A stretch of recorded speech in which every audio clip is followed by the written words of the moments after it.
الحمدللہ وکفی وسلام علی عبادہ الذین اصطفی۔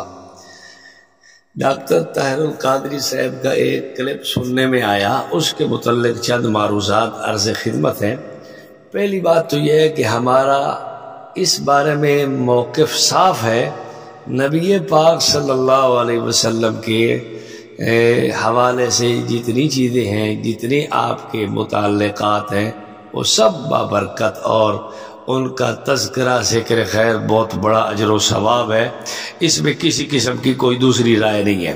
لیکن حضور صلی اللہ علیہ وسلم کی ان چیزوں کے ساتھ اگر کوئی ان ناموں پہ مختلف قسم کی بدعات و خرافات کو شروع کر دے تو اس کو بالکل دنیا قبول نہیں کر سکتی، اور ہمارا یہ نظریہ بھی فتاوی رضویہ اور اعلیٰ حضرت کی ساری کتابوں سے صاف سمجھ آتا ہے۔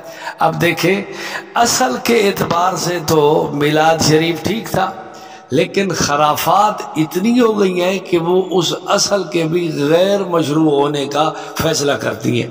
یہ فتاوی رضویہ ہمارے پاس موجود ہے، اس کا صفحہ 423 اور 424 ملاحظہ فرمائیں۔ جلد 21 میں فاضل بریلوی نے یہ تعزیہ کے بارے میں یہ بات کہی ہے کہ اصل کے اعتبار سے تو تعزیہ درست تھا کہ حضرت سیدنا حسین رضی اللہ عنہ کا روضہ شریف کا فوٹو اور باعث تبرک رکھنا کوئی حرج نہیں تھا، لیکن پھر آگے کیا کہتے ہیں؟ خرافات بہت ساری پیدا ہو گئی ہیں۔ پھر کہتے ہیں ان خرافات، صفحہ 423، ان خرافات کے شیوع نے اس اصل مشروع کو بھی اب محظور و محظور کر دیا ہے کہ اس میں اہل بدعت سے مشابہت اور تعزیہ داری کی تہمت کا خدشہ، اور آئندہ اپنی اولاد یا اہل اعتقاد کے لیے ابتلاء بدعات کا اندیشہ ہے۔ وما یؤدی الی محظور، جو چیز ممنوع تک پہنچائے وہ ممنوع ہوتی ہے۔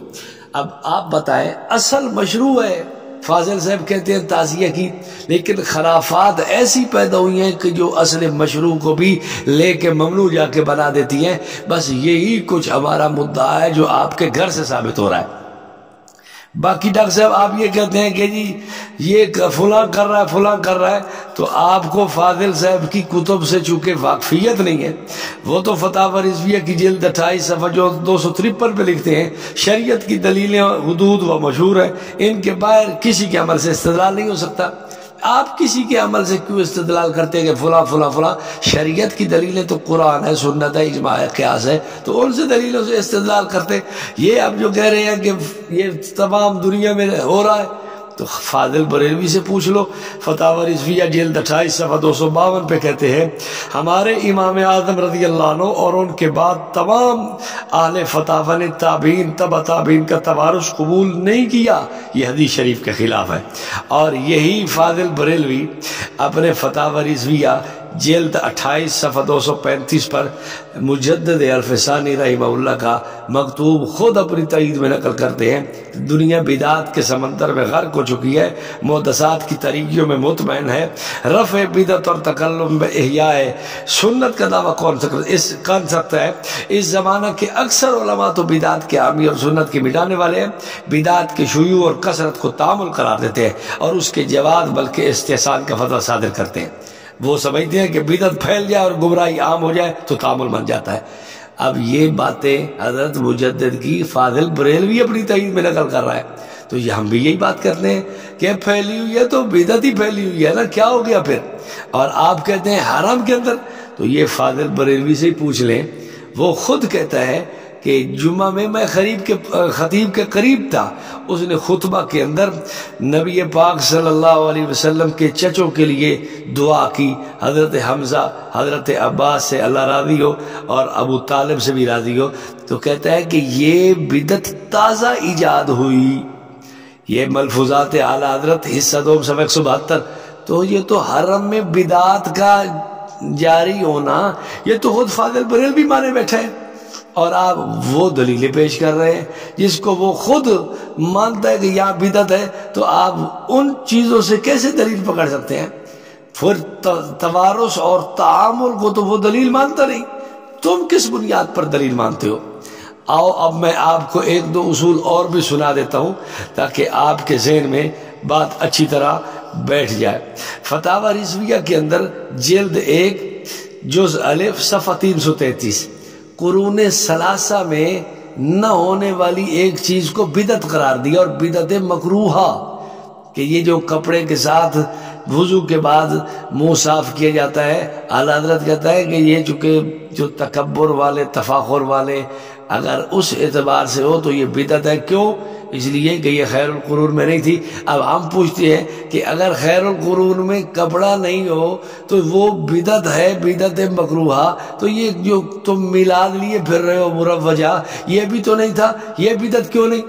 اور پھر فاضل بریلوی نے یہ بات یہاں فتاوی رضویہ کے اندر ایک اور جگہ لکھی ہے، وہ کہتے ہیں کہ یہ جو مسجد کے اندر اذان ثانی ہو رہی ہے، اس کے بارے میں کہتے ہیں کہ مسجد کے اندر اذان کا ہونا ائمہ نے منع فرمایا، مکروہ لکھا ہے، خلاف سنت ہے، اور یہ نہ زمانہ اقدس میں تھا، نہ زمانہ خلفائے راشدین، نہ کسی صحابی کی خلافت میں، نہ تحقیق معلوم کہ یہ بدعت کب سے ایجاد ہوئی۔ فتاوی رضویہ جلد 5 صفحہ 405۔ اب دیکھیں یہ جو اذان ثانی جمعہ کی ہے اس کو بدعت کہتا ہے حضور خلفائے راشدین کے زمانے میں نہیں تھی، تو ہم بھی یہی بات کہتے ہیں کہ میلاد شریف تو اس دور میں نہیں تھا، پھر یہ بدعت کیوں نہیں ہے؟ اور آپ یہی دیکھیں فاضل بریلوی فتاوی رضویہ جلد 28 صفحہ 199 پہ لکھتے ہیں جو حضور صلی اللہ علیہ وسلم کے عہد میں ہوتا تھا وہی حق و باطل کے درمیان امتیاز ہے۔ تو ہم بھی یہی بات کرتے ہیں کہ سرکار کے زمانہ میں جو ہوتا تھا حق و باطل میں وہ فیصلہ کر لو، تو وہ اس زمانے میں تو یہ مروجہ جشن میلاد نہیں تھا، تو پھر آپ کے اپنے فتاوی سے یہ بات واضح ہو گئی کہ یہ تو بدعت ہے۔